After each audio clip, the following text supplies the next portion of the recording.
The twin suns of the alien world hung low in the sky, casting a cold blue light over the great arena. Its walls were high, carved from black stone that absorbed sound, making every cheer, every scream, every clash of metal echo like a distant storm. Thousands of alien spectators filled the seats, their shining eyes fixed on the center. In the middle of the arena, standing alone on the dusty floor, was a human. His name was Kale. His chest rose and fell with slow, controlled breaths. His hands were empty, no sword, no shield, no armor, only rough skin, cracked knuckles, and the marks of battles fought long before he had been captured. His hair was messy, his face tired, yet his stance was steady, like a man who accepted death but refused to bow to it. Across from him, a giant metal gate shook violently. Something huge waited behind it, but Kale did not look at the gate. His eyes were lifted upward, to the royal balcony, where a single figure watched him more closely than anyone else. Her name was Zyra, the princess of the Xyrian Empire. Her skin was smooth and blue as moonlight. Her long silver hair fell around her shoulders like a river of light. She wore beautifully carved armor, carrying ancient patterns that only royal warriors were allowed to wear. Her glowing green eyes were locked on Kale, studying every breath, every movement. She had watched many warriors die in this arena. It was part of the Empire's tradition. But never, not once, had she watched a human step into it. Humans were believed to be extinct, weak, fragile, long forgotten. Yet there he stood, and she could not look away. The warlord Draxion stepped beside her. His armor was heavier, darker, covered in spikes. He smirked as he watched Kale. A human, Draxion said with disgust. He will die in less than a minute, princess. Your curiosity will be satisfied soon. Zyra did not answer. Her eyes narrowed slightly. Something felt different. She could not deny it. She felt drawn to him, not because he was human, not because he was rare, but because he stood alone with a courage she had never seen before. There was no fear in his eyes, only fire. The gate shook again. A loud roar exploded from behind it. Dust fell from the ceiling. The crowd leaned forward, eager for blood. Kale finally turned toward the giant gate. His heart beat fast, but his face stayed calm. He had survived too much to be afraid now.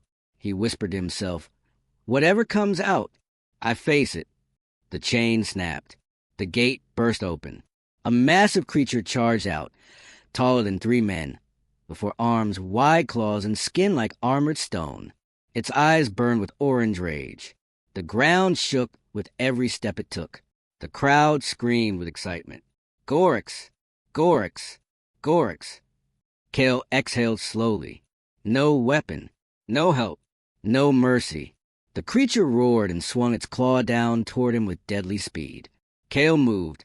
He slid under the creature's arm, sand flying around him. He jumped to his feet behind the monster and struck in the back of the leg, testing its strength. His knuckles burned from the impact. The creature barely felt it. But Kale did not stop. He never stopped. The creature turned and roared again, swiping both sets of claws at him. Kale ducked, rolled, sprinted, each movement sharp and clean. He had no weapon, but he had something stronger, the will to survive. He leaped forward and struck the creature's throat with both hands. This time, the beast stumbled. The arena gasped. Even Draxion leaned forward. "That should not be possible," he hissed. But Zyra's eyes brightened with a strange spark. She whispered, too quietly for anyone to hear. "Incredible." Kale backed away, breathing hard. Blood ran from his knuckles. The creature was wounded but far from defeated. It charged again. This time, Kale had no space to run. The beast slammed into him, throwing him across the arena. He hit the stone wall and collapsed to one knee, coughing blood. The crowd cheered louder, convinced it was over. Zyra stood from her seat. Draxion raised an eyebrow. "Princess, you are concerned." She ignored him. Her eyes stayed fixed on Kale. The human pushed himself up again, his vision blurred, his ribs burning. But he stood, even bleeding, even shaking. He refused to stay down. Zyra felt something sharp inside her chest. Respect? Admiration? No, something deeper. She watched him as if the rest of the world did not exist. Kale steadied himself. The creature rushed at him again. Kale did not dodge. Instead, he stepped into the attack, something no sane fighter would do. He grabbed the creature's lower arm, planted his feet, and twisted with all the strength left in his body. A crack exploded across the arena. The creature screamed, stumbling backward, one arm hanging useless. The crowd fell into stunned silence. Draxion's face twisted with surprise. Impossible. Zyra's lips parted slightly. Her heart whispered something she had never allowed herself to feel. He should have been mine. Kale knew this was his one chance. He sprinted toward the creature, jumped up its leg, and climbed its body like a desperate predator. He wrapped his arm around its neck and pulled with everything he had.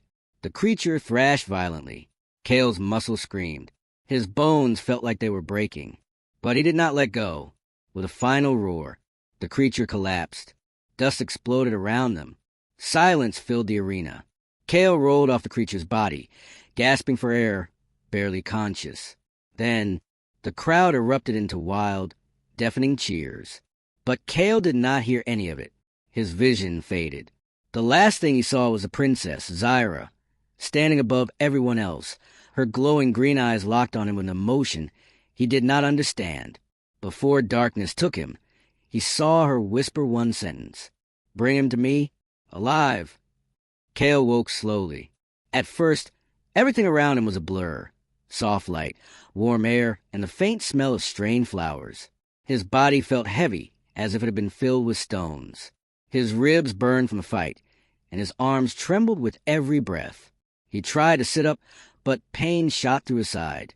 A voice spoke in the shadows. "Do not move. Your body is still healing." Kale froze. The voice was calm, cold, and powerful. When his eyes finally focused, he saw her. Princess Zyra stood near the edge of the glowing room. Her blue skin shimmered in the soft light. Her silver hair flowed down her armor like liquid metal. Her glowing green eyes watched him with sharp, unreadable intensity. Kale's heart tightened. He remembered the arena, the fight, the roar of the crowd, the creature falling, her gaze, his collapse. He swallowed hard. "Why am I here?" Zyra stepped closer. Her armor made no sound. She moved like flowing water. "You were brought here on my command," she said. "You are injured. If left in the arena cell, you would have died by morning." Kale blinked. "So you saved me?" Zyra's expression did not change. "I preserved you." Her tone was neutral, but something in her eyes said more, something she did not want to say out loud. Kale pushed himself up again, slower this time. He looked around the room. It was large and soft, filled with silver curtains and glowing blue stones that floated gently in the air. The bed beneath him was warm and smooth, unlike anything he had ever touched. "This is your chamber?" he asked quietly. Zyra nodded. "The royal wing." Kale stiffened. "Then I shouldn't be here." Zyra stepped even closer. For the first time, Kale saw the faint crack in her expression. Curiosity and something else. "You fought with no weapon," she said. "No armor, no fear. You broke a Gorx's arm with your bare hands." Kale said nothing. "You interest me, human." The way she said human was not insulting, but fascinated. A heavy door slid open behind Zyra. A Zyrian guard entered and bowed. "Princess, Warlord Draxion demands to see the human." Zyra's eyes sharpened like blades. "Draxion demands? This is my wing. But he insists the human should be taken to the war pits." "No," Zyra's voice cut the air like a sword. "He belongs here until I say otherwise." Kale felt a chill. "Belongs?" The guard bowed again and left quickly, shutting the door. Zyra turned back to Kale, her face calm again. But Kale had seen it. A flicker of something fierce, almost protective. He met her eyes. "Why are you keeping me away from him?" Zyra walked to the side of his bed and spoke quietly. "Draxion wants to use you. He believes a human with your strength would make him powerful. He would break you, control you, and when he no longer needs you, kill you." Kale breathed slowly. "And what do you want?" Zyra looked at him for a long moment. "I want to understand you." Kale looked down at his hands. They were wrapped in glowing bandages that pulsed with blue light. "You healed me," he said softly. Zyra nodded. "Partly. Your body did most of the work. Human biology, it is stronger than our records describe. So you've studied humans before?" "No," she said. "I have only seen their ruin." The room fell silent. Cale finally asked the question he had feared since the arena. "What happens to me now? Am I still a prisoner?" Zyra took a slow breath. "You are under my protection." Cale frowned. Protection is another word for ownership. Zyra stepped closer, so close he could see the faint glowing lines on her armor. "You do not understand," she said. "Here, in the Zyrian Empire, if someone is not owned, they are taken. If someone is not protected, they are destroyed. You are too valuable, too rare." Her voice lowered. "And after what you did today, too dangerous." Cale stared at her. "So you saved me from them, to keep me for yourself?" Zyra's eyes flickered, but she did not deny it. Her voice dropped, barely above a whisper. "You survived something no human should survive. I saw strength in you and something else." Cale felt a strange tension in the air, heavy and warm. "What did you see?" he asked quietly. Zyra looked away for the first time, as if the truth was too vulnerable to speak. Instead of answering, she changed the subject. "You need food," she said, "and rest. We will speak more when your body recovers." She turned to leave, but Cale spoke again, his voice low. "You whispered something in the arena." Zyra froze. Cale continued, "Right before I passed out." Zyra did not move. "You said, 'Bring him to me, alive.'" Zyra slowly turned her head, her glowing eyes burning brighter. "That was not meant for your ears." "But I heard it." Zyra stepped closer again, closer than before. For a moment, she seemed unsure. Her calm mask cracked, revealing something deeper. "I did not expect you to survive," she said softly. "But when you did, I knew I could not let the others take you." "Why?" Cale whispered. Zyra lowered her voice to a near whisper. "Because when I saw you fight, when I saw you stand alone in front of death itself, something inside me changed." Cale swallowed, unable to look away. "And what did it whisper to you?" he asked. Zyra's eyes dropped to his bruised hands, then returned to his face. "My heart whispered," she said quietly, "he should have been mine." Cale's breath caught, but before he could speak, the door suddenly shook, hard. Zyra instantly stepped in front of him, her hand glowing with energy. Another slam, another. Then a voice roared from outside the chamber. "Princess, open this door.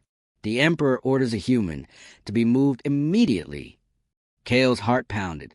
Zyra's eyes flashed with anger and fear, an emotion Cale had never seen in her until now. She turned to him and whispered urgently, "Stay behind me. Whatever happens, do not trust anyone who enters." The door shook again, louder, cracking at the edges. Zyra readied herself for battle. Cale's pulse raced. The chamber lights flickered. The door began to break. The chamber door shook so violently that dust fell from the ceiling. Cale pushed himself up against the bed frame, every muscle tightening. The sharp, echoing sound of metal slamming against metal made the air feel heavy and dangerous. Zyra stood in front of him like a shield, tall, unmoving, her green eyes glowing brighter with every impact. Energy gathered around her hands, pulsing like living light. Another slam, another crack across the door. Then the door burst open. But it wasn't what Cale expected. It wasn't Draction. It wasn't guards. It wasn't the Emperor's soldiers. It was a shadow figure wrapped in a dark cloak, its face hidden. It rushed inside with speed Cale had never seen before. Zyra's hand shot forward. A bright wave of green energy blasted toward the intruder, but the figure twisted, almost floating, and avoided the attack with impossible ease. Cale felt his heart pound. What kind of creature moves like that? The shadow slid across the floor and landed beside the bed, close to Cale. Zyra lunged. "Stay away from him." But the cloaked figure lifted a hand. Only a hand, and an invisible force pushed Zyra back several steps. Her boots scraped across the floor, and she steadied herself with a low growl. Cale had seen her fight that massive creature with no fear. But now, he saw something new in her eyes. Worry. The shadow turned its hidden face toward Kale. Then it spoke. Its voice was soft, distorted, almost echoing, like several voices speaking together. Human, you should not be here. Kale's blood ran cold. The voice was not angry. It was not cruel. It was sad. Zyra charged again, but the shadow flicked its wrist, and a pulse of force knocked her to one knee. Her armor cracked at the shoulder. Kale shouted, "Stop! Who are you?" The shadow looked at him with a frozen stillness. Then it slowly lowered its hood. Kale's eyes widened. It wasn't an alien. It wasn't a monster. It wasn't a soldier. It was a Zyrian woman like Zyra, but older, taller, and with deeper glowing eyes. Her hair was white as frost. Her face was calm but worn with sorrow. Markings of ancient symbols glowed faintly across her skin. Zyra's anger turned to shock. Mother? Kale froze. This was the Empress, the ruler of the entire Zyrian Empire. The Empress stepped closer, her eyes fixed on Kale. Zyra stood quickly, blocking her path. "Don't touch him," she snapped. The Empress did not react. Her gaze stayed cold, unreadable. "Zyra," she said quietly, "move aside." No. A dangerous silence filled the room. The Empress finally sighed. "You risk everything for a human? You risk war inside your own empire." "He is not just a human," Zyra said sharply. "He is a threat." The Empress cut in, one the Empire cannot afford. Kale felt heat in his chest. Fear, anger, disbelief. "I didn't choose to be here," he said. "I didn't choose any of this." The Empress slowly looked at him. "Yet here you are, and your existence may change everything." Zyra stepped between them again. "He survived the arena. That is not a danger, it's a sign." "A sign of what?" the Empress asked. Zyra hesitated. She didn't want to say it, but Kale already knew the answer. "A sign that I was right," Zyra finally said. "Humans are stronger than our history says. They were not weak. They were never weak." The Empress's expression darkened.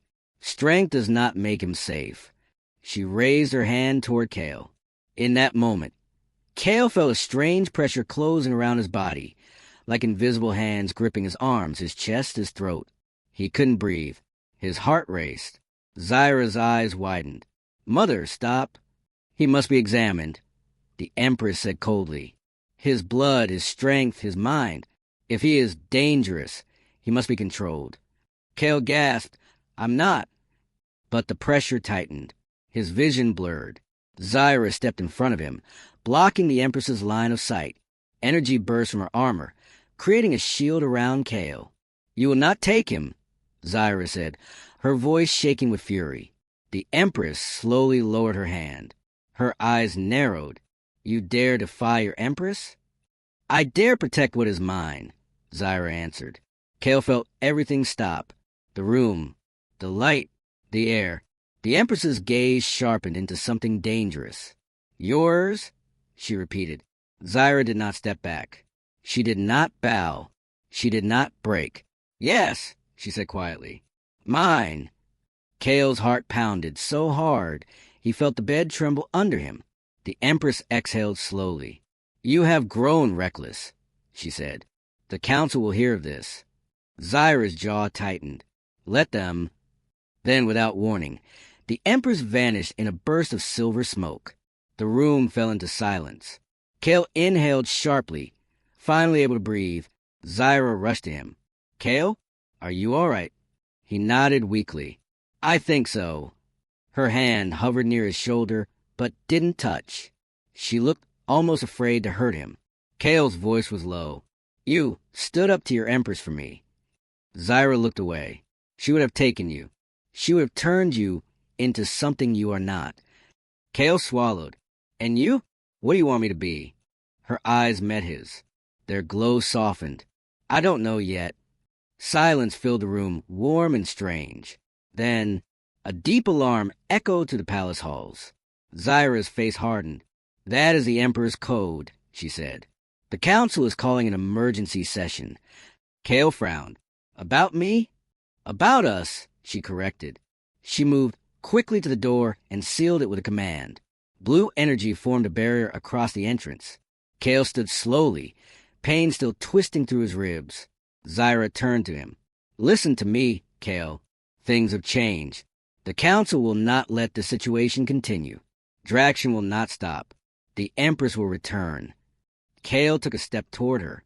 Then what do we do? Zyra looked at him with a fire he had never seen before. We stay alive, she said, and we stay together. Kale nodded, but then her expression shifted. Something dark, something worried. She lowered her voice. There's something I must tell you, something about the creature you fought. Kale stiffened. What about it? Zyra hesitated. Then she spoke. It was not meant to fight you. It was meant to kill you. That creature was enhanced with forbidden technology. Someone wanted you dead before anyone could see what you truly are. Kale felt the room tilt. What I truly am. Zyra stepped closer, her voice almost a whisper. Kale, humans were not wiped out by war or weakness. The truth is darker. Kale swallowed. Tell me. Zyra looked into his eyes and finally said the word she had been hiding. Humans were destroyed because the Empire feared what they could become. Kale's breath caught. Before he could respond, the barrier on the door flickered violently. Zyra's eyes widened. They found us. A loud voice shouted from the other side. Princess Zyra, by order of the High Council, hand over the human immediately. Kale's pulse quickened. Zyra grabbed his arm. Kale, we run. Now. Orialis stepped back as the strange warmth inside her chest grew stronger. It was soft, steady, almost like a heartbeat calling to her. She had never felt anything like it in her long life. Ancient elves were trained to hide emotions, to lock their hearts behind iron walls. But the sensation broke through every wall she had ever built. She did not understand it. She did not want to understand it. And yet, she could not ignore it. In front of her stood the human, bruised, bleeding, but still alive. His hands shook, but his eyes stayed sharp and focused. He looked at the giant beast's body, then at the elven soldiers surrounding him. Not a single sword lowered. The forest was silent. Even the wind refused to move. Orialis stepped closer. Human, she said quietly. Who are you truly? Just a man, he answered. Nothing more. But she heard the lie in his voice. His calm mask cracked just for a second, barely a breath, but she saw it clearly. He was hiding something big, something dangerous, something powerful. Before she could question him again, a loud horn echoed through the trees. A deep horn, one she had hoped never to hear again. Her soldiers straightened in fear. Some even stepped back. The sound belonged to the Vera clan, the most violent tribe of the outer galaxy. A fleet that destroyed worlds and enslaved entire species. Orialis turned cold. They found us, she said. The human frowned. Who found us? Before she could answer, the ground trembled. Birds flew from the trees. The sky darkened as massive shadows moved above the forest canopy. Warships. Huge metal warships shaped like floating beasts. Her soldiers raised their blades. Panic moved through their ranks. These were warriors who never feared death. But the Vera clan was something else. Even their bravest trembled. The human stepped closer to her and whispered so only she could hear. Are they your enemies? They are everyone's enemies, she said. And then she added, almost unwillingly, they came for me. The human's expression changed instantly. Not confusion, not fear, something else. Something like protective anger. It shocked her. Why would a human, someone she had known for less than an hour, react like that? Before she could speak, the warship's engines roared. Bright red beams lit the sky, preparing to strike. Her soldiers panicked. They are preparing a full burn, a soldier shouted. We must retreat, another cried. Orialis raised her hand sharply. Hold your ground. But even she knew the truth. A full burn from a Varic warship could erase an entire forest in seconds. Then, unexpectedly, the human stepped forward. He stared at the sky, analyzing the warship lights, counting the blink pattern, reading the beam charge speed like he had seen this tactic before. "Get your soldiers behind the cliff," he said. Borealis froze. "Why?" "Because you have exactly 18 seconds before the beam hits." All eyes turned toward him. "How do you know this?" she demanded. He didn't answer. He just looked at her, serious, calm, but burning with something dangerous. "Move your people. Now!" Something inside Borealis whispered that she should trust him. Her heart whispered even louder. She raised her voice. "Elven Guard, retreat to the cliff wall. Now!" The soldiers obeyed instantly. Leaves and branches cracked under their feet as they ran toward the stone cliff behind them.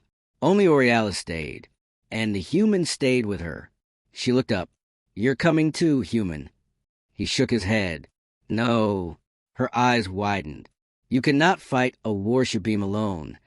He gave a small smile. "I'm not planning to fight it. I'm planning to stop it." "What?" she whispered. But he had already walked forward, toward the center of the clearing, toward the incoming destruction. The warship beam glowed brighter. 10 seconds. Borealis grabbed his arm. "If you stay here, you will die." He looked down at her hand on his arm. For a moment, his eyes softened. "I won't die," he said quietly. "Not today." "How can you be so sure?" He met her gaze. "Because this isn't the first time they tried to kill me." Her breath caught. So he did know the Veraclan. Maybe too well. She wanted to demand the truth. She wanted to drag him behind the cliff and force him to survive. But before she could say a word, he gently removed her hand from his arm. "Trust me," he said. The words hit her heart like a blade, but not in a painful way. They sank deep, leaving her speechless. The beam above reached full charge. The sky turned red. Thunder cracked through the clouds. Borealis ran back to her soldiers. Every step felt heavy. Every heartbeat felt wrong. She reached the cliff just as a warship fired. A massive red beam shot downward, ripping the sky open. Her soldiers screamed. She couldn't breathe. The beam hit the ground where the humans stood. A blinding white explosion swallowed the entire forest. Trees evaporated instantly. Shock waves rolled across the cliffside. Elves covered their faces and crouched low as dust and energy blasted past them. Borealis stared at the burning light. "No," she whispered. "No, he can't." But then, through the smoke, something moved. A silhouette, a human silhouette, still standing, still alive. And when the smoke finally cleared, Borealis saw something that froze her to her core. The human's eyes were glowing. Not red, not blue, but a fierce golden light.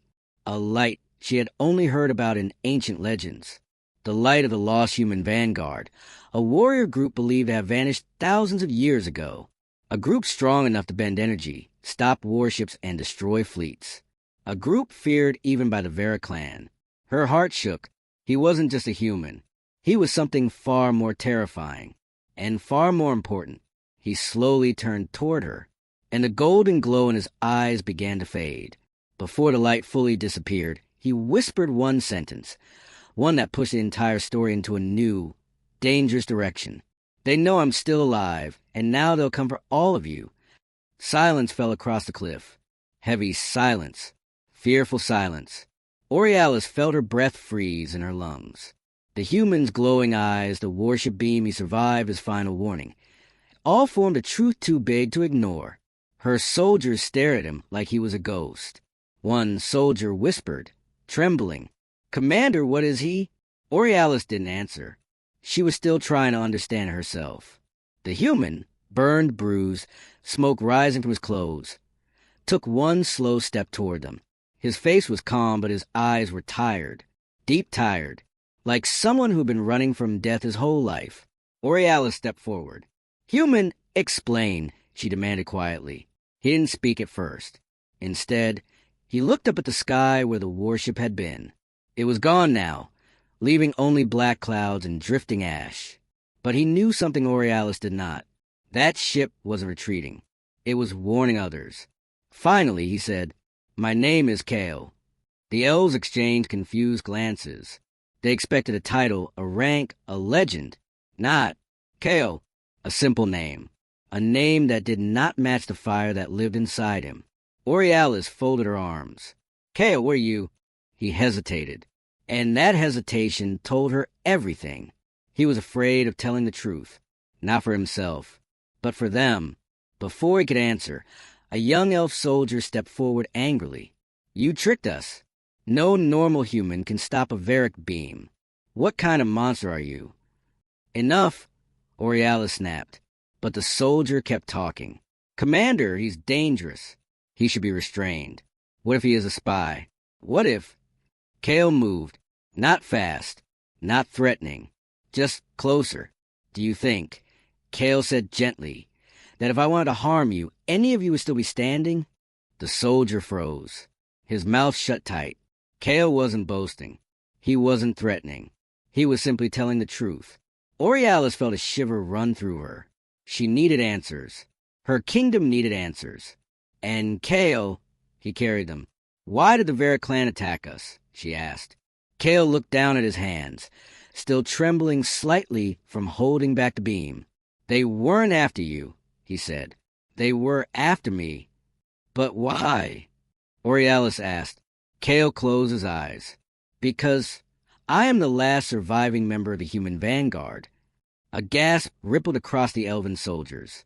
The human vanguard, the lost warriors of ancient history, the protectors of galaxies, the ones who vanished in a single night. It was a story every child knew, a legend most adults did not believe anymore. But Kale was standing right in front of them, alive, real, impossible. Borealis took a small step back as the truth hit her with full force. You shouldn't exist, she whispered. Kale gave a sad smile. I know. The air felt heavy around them. Memories flickered in Kale's eyes. Painful ones. Memories of fire, broken planets, screaming voices, falling brothers. He swallowed hard. I'm not supposed to be alive, he said. The Varric wiped out my entire unit. They thought I died with them. But I survived. Somehow. His voice trembled only for a moment before he regained control. And they cannot allow anyone from the vanguard to live. Not even one. Borealis felt her heart twist. She could see it now. Kale's loneliness, the weight he carried, the fear behind his calm eyes. He wasn't just a warrior. He was the last memory of an entire lost people. But why attack my forest? She asked. Kale turned toward her fully. Because I ran here. She blinked. You ran to my territory? Kale nodded. I sensed something here. Something old. Something powerful.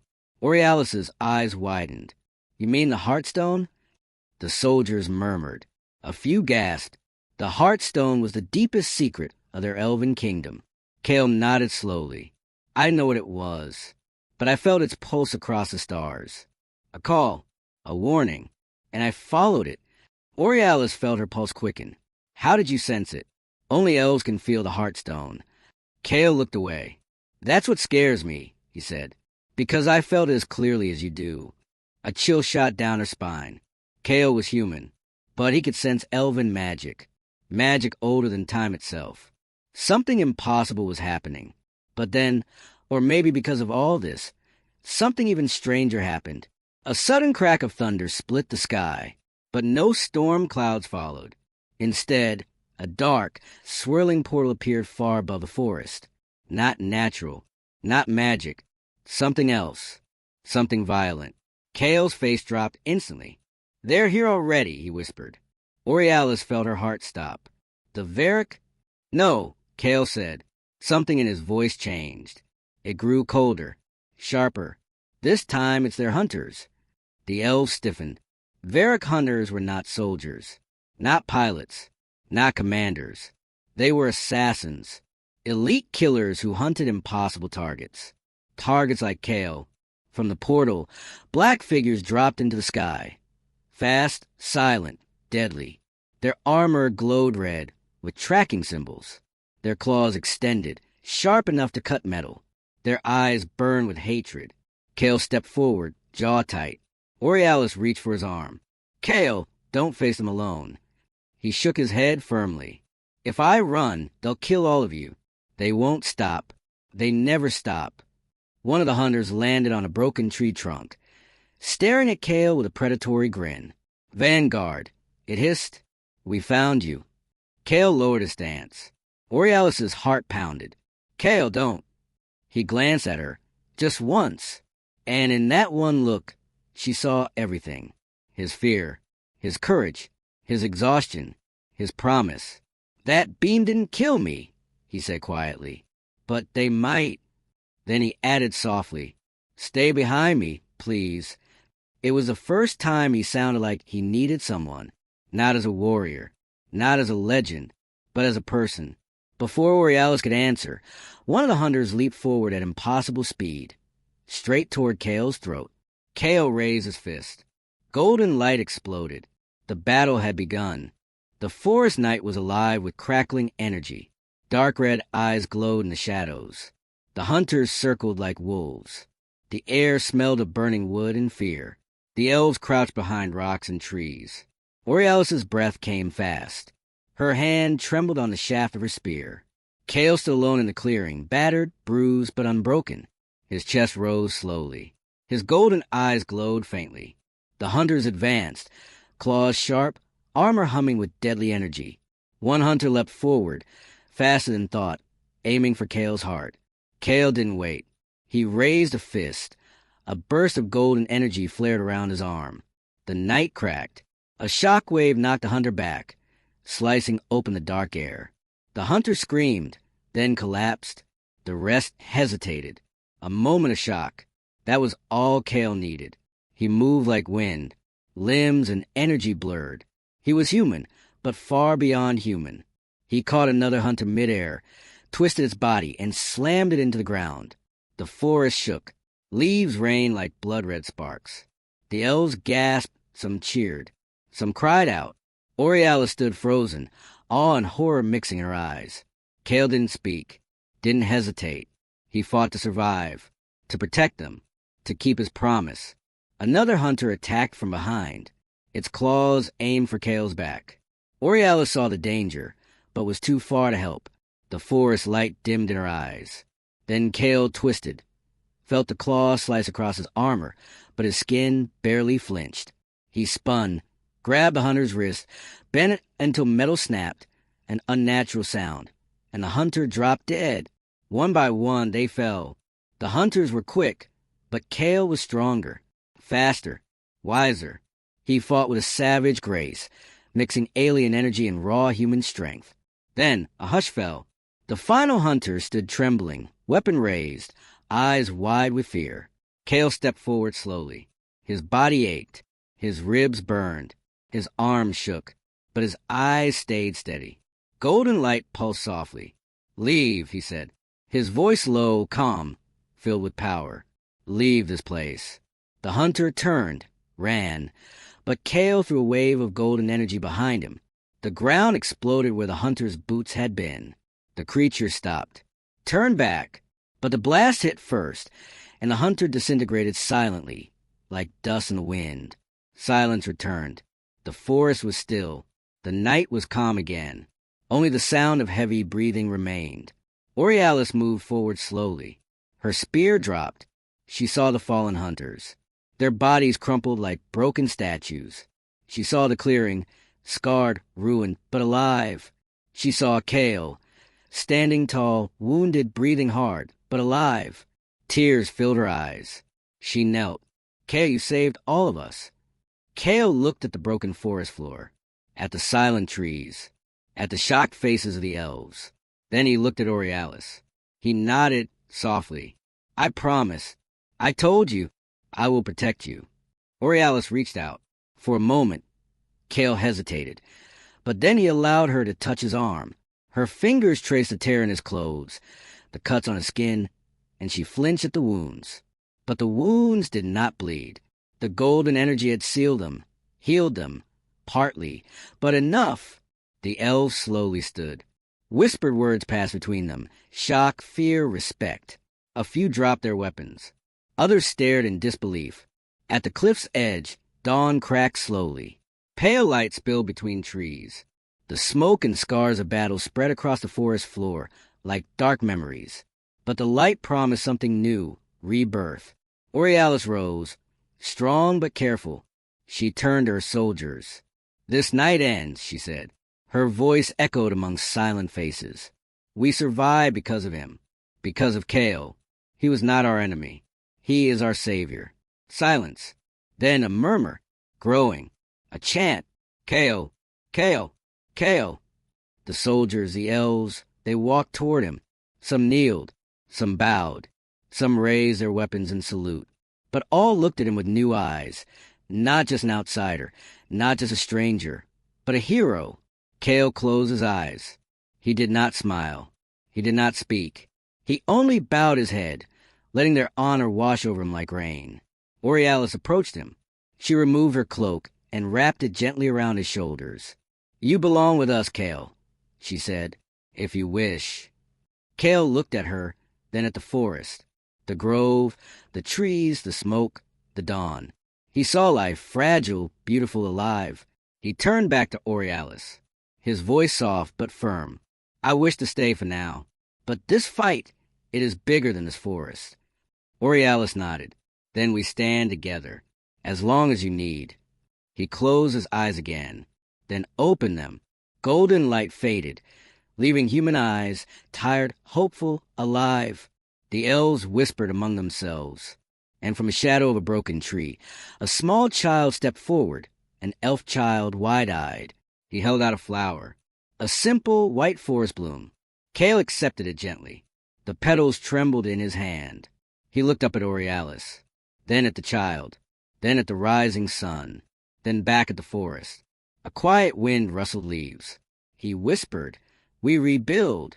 Sparkle's epilogue, a new beginning. Days passed. The forest healed slowly. Trees stood again. Green returned. Birds sang. The elves worked side by side, together with Kale. He trained with them. He learned elven ways. The forest became his home for now. Not as prisoner, not as captive, but as friend, as protector. Borealis stood close to him, watching. She never spoke the words aloud. She did not need to. Their bond, forged in fire, was stronger than any oath. Far beyond the forest, in distant galaxies, the shadows stirred.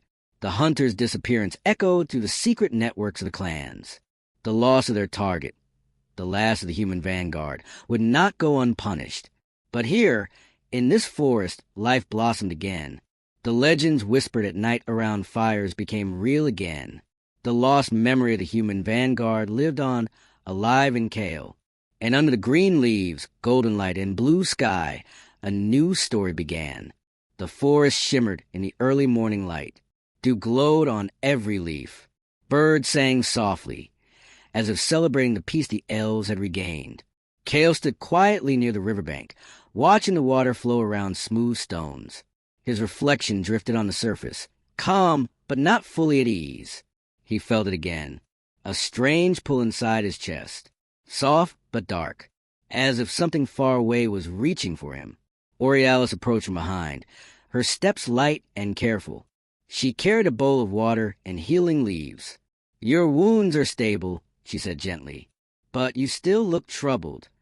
Kale didn't turn. "Something is changing in me." Borealis frowned. "Your injuries?" "No," he said. "Something deeper." That made her heart beat faster. She stepped beside him and looked at his reflection in the water. His eyes, normally calm brown, now carried faint golden flecks swirling inside them. They pulsed slowly, like breathing light. Borealis touched his shoulder. "Kale, this started after the beam attack, didn't it?" He nodded. "When I pushed back that energy, something pushed back into me." Her breath caught. "The Varic beam?" "No," Kale whispered. "Something hidden inside the beam." His voice was low, cold, serious. The kind of voice people use when they remember nightmares. The mark reveals itself. He lifted his shirt. A thin ring of dark symbols glowed faintly around his ribs. They moved like ink floating underwater, alive, shifting, whispering something no ear could hear. Borealis stepped back, eyes wide. This is not elven magic." Kale shook his head. "This is Varic tech, not normal tech. Something ancient, something forbidden." A soldier who had overheard gasped. "Has he been cursed?" Kale laughed softly, but there was no humor in it. Cursed? No. Marked? Yes. Borealis leaned closer, inspecting the symbols. Marked for what? Kale looked toward the morning sky. For tracking. The elves stiffened. The forest air grew cold. Borealis whispered, "You mean the Vera can find you now?" Kale nodded slowly. "They will know my exact location. Always." Borealis's mind raced. Her strategic instincts snapped awake. "This means the forest is not safe. My people are not safe." "I know," Kale said, voice tight. "That's why I must leave." The words hit her harder than a blade. She looked away quickly, hiding the pain in her eyes. The decision that broke hearts. "But Kale," she said softly, "you just arrived. We rebuilt everything with you. The people trust you. The forest accepted you." He lowered his head. "I know." "Then why must you leave?" He finally turned to her, and she saw the hurt in his eyes. "Because if I stay, they will burn your forest to ashes. And I won't allow that." Her throat tightened. She forced herself to stay calm. She was a commander. She had responsibilities. But in that moment, she wasn't speaking as a commander or as an elf. She spoke as someone who did not want him to go. "Kale, you protected us. Let us protect you now." His eyes softened, grateful but sad. "I can't hide behind you. Not when I am the reason danger is coming." Borealis stepped closer, too close. Her voice barely above a whisper. "You don't have to fight alone." Kale looked down. "I always fight alone." The sky breaks open again. Before either could speak again, the ground vibrated. Birds scattered from the treetops. The wind died suddenly. Even the river stopped singing. The sky above the forest ripped open in a long, glowing line. A portal, bigger than the last. Much bigger. Borealis's face went pale. "No, not again." Kale's jaw tightened. His golden eyes brightened. "They're early," he said.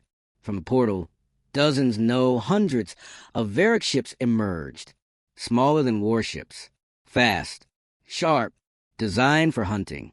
One elf scout whispered fearfully, "Why so many?" Kale's voice was low and dangerous. "They learned their hunters failed because of me. Now they're sending a purge fleet." Borealis's heart dropped. "A purge fleet?" Kale nodded grimly. "They don't come to capture. They come to erase." Panic spread through the elves. Mothers grabbed their children. Warriors raised their weapons, but their hands trembled. Elders prayed under their breath. Borealis turned to Kale. "You cannot fight this fleet alone. No one can." Kale didn't argue. "I'm not planning to fight them here." He stepped close to her, dangerously close. "I'm leaving, but not because I want to." His hand brushed her arm. Not intentional, not romantic, but it made her breath catch. "I'm leaving to draw them away." Borealis grabbed his wrist. "No, they will kill you." Kale shook his head. "They will try." She felt tears sting her eyes. She never cried, not once in her whole life. But now she almost did. "Kale," she whispered, "don't do this." He gently removed her hand from his wrist. "I must." But something unexpected happened. The forest wind shifted. The heartstone, buried deep beneath the earth, pulsed once. A deep, ancient thrum. Every elf felt it. Kale felt it, too. Borealis gasped. "The heartstone is reacting to you." Kale's eyes widened. The golden light inside them flared brighter. A beam of blue-white energy shot from the ground beneath the forest, rising into the sky like a pillar. It wrapped around Kale's body. His wounds healed faster. The shadow marks stopped moving. The symbols froze. His energy grew. He wasn't just glowing now. He was shining. Borealis stepped back, stunned. "Kale, the heartstone is choosing you." Kale looked at his own hands, radiating gold mixed with elven blue. "It's giving me power," he whispered. "No," Borealis corrected softly. "It is giving you a bond." The heartstone accepted him, marked him, merged with him. He was no longer just human, no longer just vanguard. He was something new, something impossible, something the Varric would fear more than death. Kale looked up at the incoming fleet. "I am not running anymore." Borealis stared at him, breathless. "Kale, where are you now?" He turned toward her, eyes blazing gold blue, the first of a new vanguard. He stepped forward, energy bursting around him, and for the first time in my life, I'm not fighting alone. Borealis lifted her spear, eyes shining. "Then we stand with you." The elves shouted as one. "For Kale, for the forest, for the new dawn." Kale smiled, a real smile filled with purpose. The fleet descended.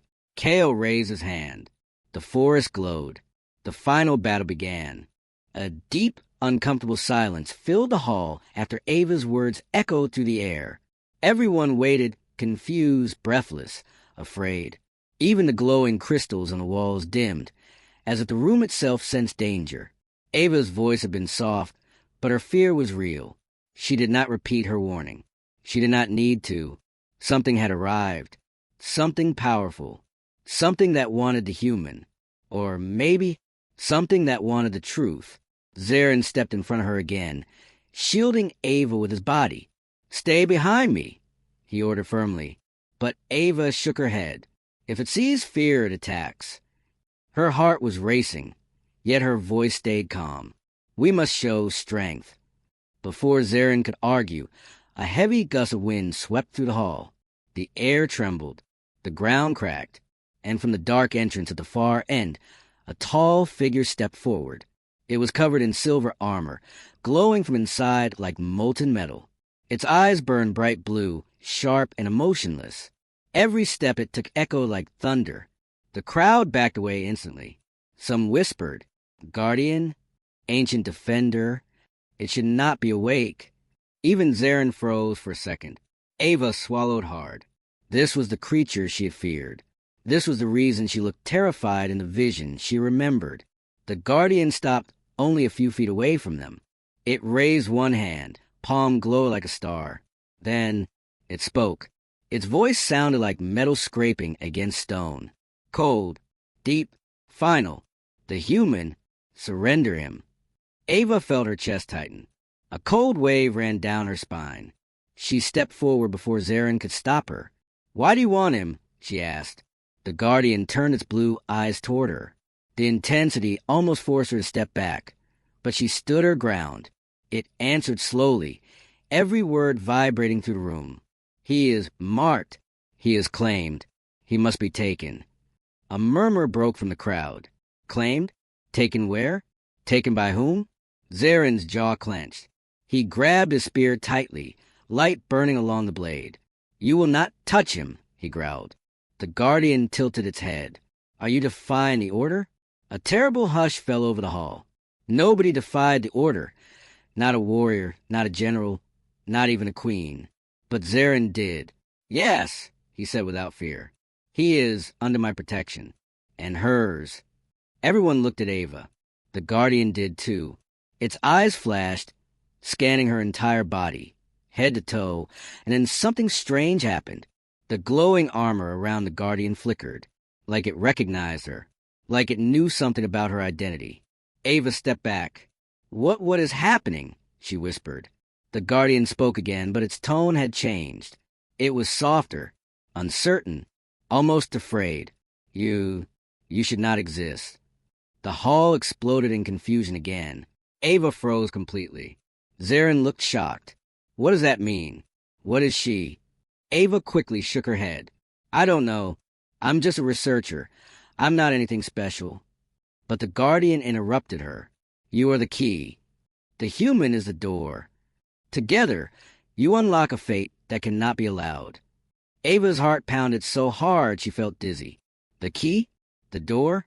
What fate was it talking about? Zarin pointed his spear at the Guardian. "If you touch her or the human, you'll have to kill me first." The Guardian slowly lowered its head. "Very well." Then, in one instant, it vanished. A blast of air exploded outward, knocking several warriors off their feet. The lights dimmed. A tremor shook the hall. And suddenly, the Guardian reappeared right behind Zarin. Too fast. Too powerful. Impossible to defend. But Zarin still tried. He spun, spear glowing bright, blocking the Guardian's strike. Metal clashed with pure energy. Sparks filled the air. The shock wave sent Ava crashing to the floor. Zarin roared, pushing forward with all his strength. But the Guardian wasn't attacking him. It was trying to reach the human. Ava scrambled up and screamed, "Stop."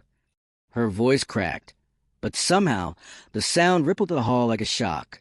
Both Zarin and the Guardian froze. A weird golden light glowed from Ava's hands. Everyone stared, terrified.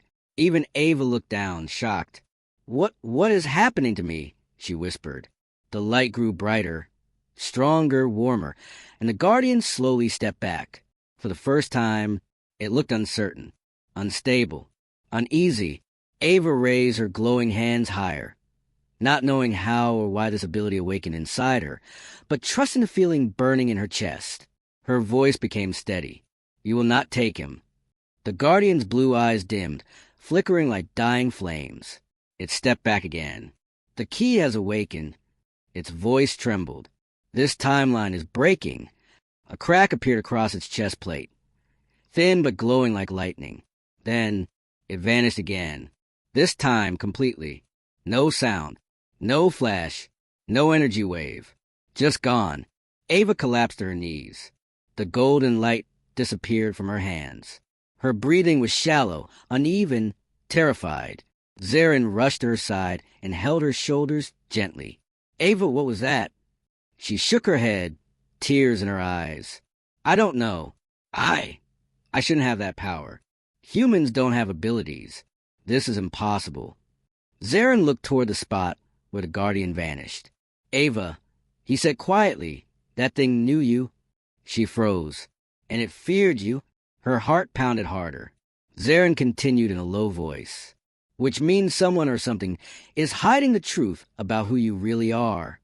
A shiver moved down Ava's spine. She whispered the only question she could think of. "Then who am I?" And in the shadows behind them, unseen, a pair of glowing blue eyes reappeared. Watching, waiting, hunting.